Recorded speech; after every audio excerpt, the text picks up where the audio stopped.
Oh golly, oh golly. Well, hey, we're doing fun stuff today. We're gonna be doing Fortnite Zero Build. We're gonna be talking about some stuff. Actually, oh god, I clicked the wrong button. No. We're gonna also be doing a tier list. We're gonna be talking what's the meta. What's the meta in Zero Build right now? I'm gonna give you a hint. It's to shoot first and ask questions later. Oh my goodness. But yeah, we're gonna talk about what's the meta, what we can do about that, and the question of the day here. We're gonna go with question of the day. Hockey, you can be the first person to field the question of the day. I haven't even put the notification out on Discord. What's your favorite ambush spot in the Chapter 6 map? Because we're all talking about ambushes today, boys. It's gonna be an ambush day. We're ambush hunting. Okay, you haven't played enough to know the best ambush spot, but you know the cave where you give the bush guy the sprite is a good one. Ooh, yeah.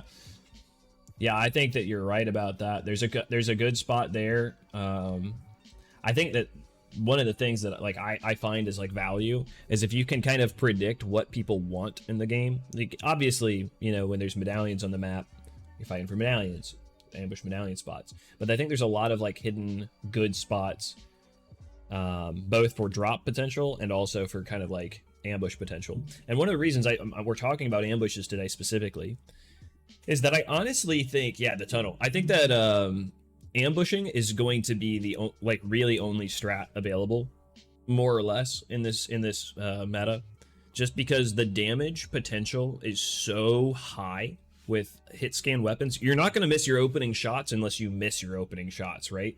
So more than likely you're going to get, let's say, the way the guns work, if you're using like a hollow, you've got probably 3 rounds that you're going to get into somebody before they really react. Maybe if you're like, if the opponent's really lucky, maybe they only get 1, but that's like 36 damage. If you're playing at Zero Build and you take 2 hits, you're already taking kind of like permanent shield damage, right? If you get 3 hits, you know, you're at half shield. If you get more than that, you know, oh boy, if you get 5 or 6 hits, you can be all the way down into like white health, right? And so a few hits just makes all the difference. Where I'd say like previously, if you think about the Chapter 5 ARs, compare that to say like the combat assault rifle, which topped out at like say 25 damage per shot, was projectile and harder to consistently land long range tags with.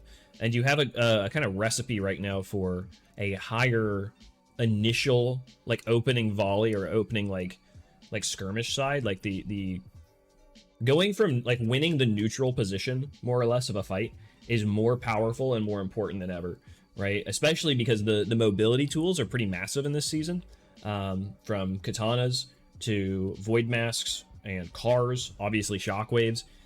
And then there's, you know, some areas where there's rifts in the game, and there are, you know, the little sprites that give you mobility. There's so many options people can use to third party. So it's even more important that your fights are like snappy, decided, and ready to go.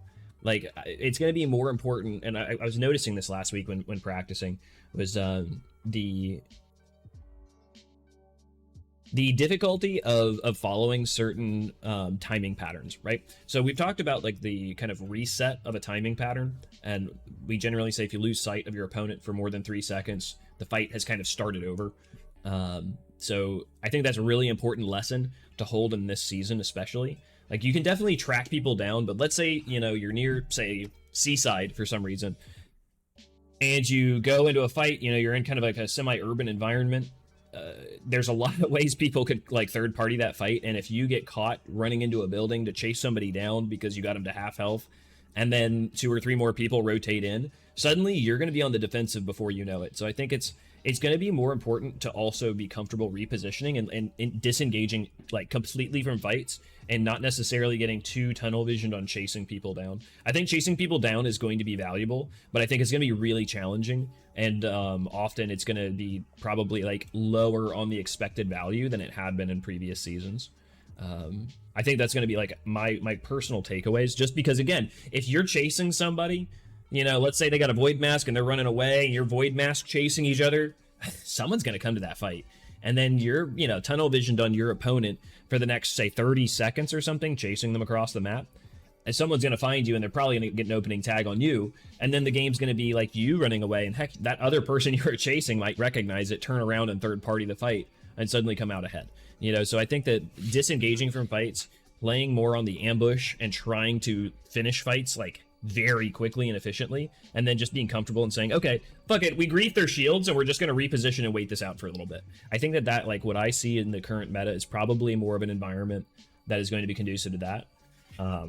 Obviously, like if you can smurf a lobby, it does, you know, probably don't need the advice, but I'd say generally speaking, the third partying is going to be extreme. Initial tags are extreme, really dialed up, and shotguns themselves aren't very powerful, right? Shotguns are kind of like a little bit more wet noodly, a little lower on the damage range. Obviously, there's a few guns within like the two kind of pump-esque class of shotgun that can and have high potential for like big shots and stuff like that.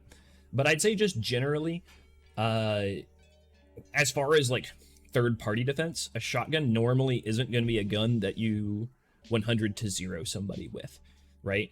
And so you're gonna need like a second or third weapon to defend yourself in situations like that.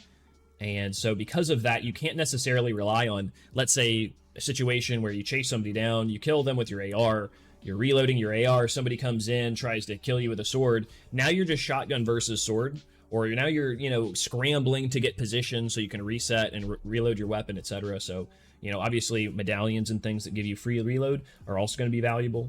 But I mean, you know, anything that gives you a buff is going to be good, right, in the game. But generally speaking, I think that the game's going to be more skirmish, poke, and then like make sure that you quickly and decisively, you know, finish somebody off. I honestly feel like it's closer to like a Kendo-esque fighting, which for what it's worth, the way that I see the meta shaking out this season, and I could be wrong about this, like I'm taking a speculative guess for the rest, for now and like where we're going. I think it really is inspired heavily Asian, you know, like the Japanese kind of aesthetic, I think runs even into the gameplay and the approach. So think more about getting like decisive hits and disengaging and resetting, I think is going to be like the big thing. So we're going to be talking ambushes today. My favorite ambush spot, as you guys know, is the tunnel. I do want to know yours. So if you guys have any cool ambush spots, please let me know.